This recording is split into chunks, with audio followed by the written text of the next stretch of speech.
Today, a new deadline for President Donald Trump to decide whether to order a U.S. airstrike targeting Iran's nuclear program. Joining us now is NBC Washington correspondent Alice Barr, who's been covering politics for years now. And Alice, why has the president decided on a 2-week timeline to make a decision?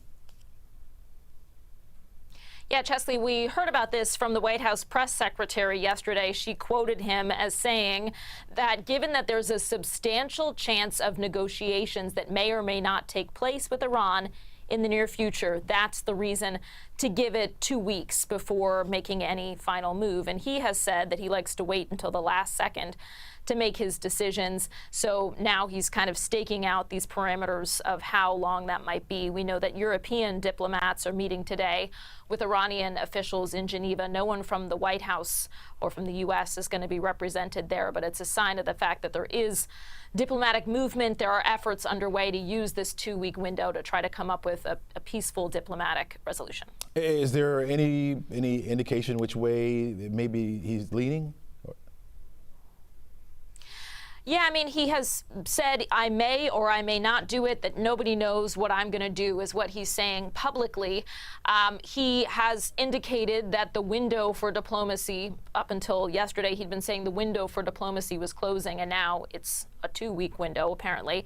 That's the parameter being set. But he's said multiple times that Iran should have taken a deal when there were weeks of negotiations going on leading up to this moment, and it kind of indicated that he wasn't really in the mood to negotiate anymore, that he felt perhaps Iran had missed its chance, comments that were leaning toward possibly, taking a step in the forced direction.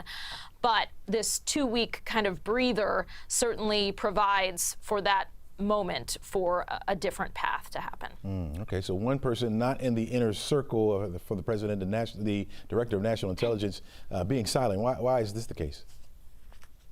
Or being sidelined, I'm sorry. Yeah, so this is reporting that NBC News has come up with, that inside the White House, President Trump is increasingly relying on a small group of advisors, including his vice president, his secretary of state, to make his choice. And this is according to 2 defense officials and a senior administration official speaking to NBC News.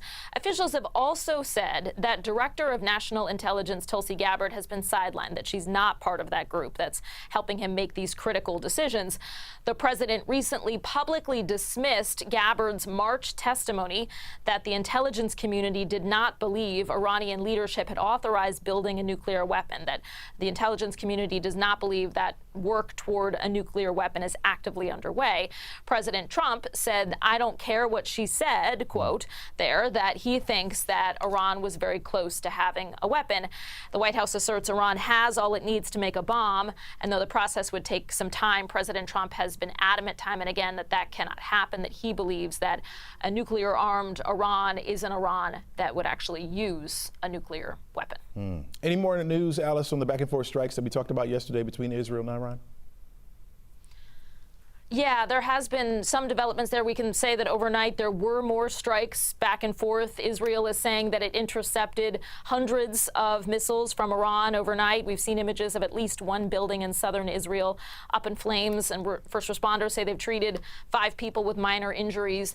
Israeli forces say their fighter jets struck dozens of targets in the Iranian capital, including the headquarters for Iran's nuclear weapons program.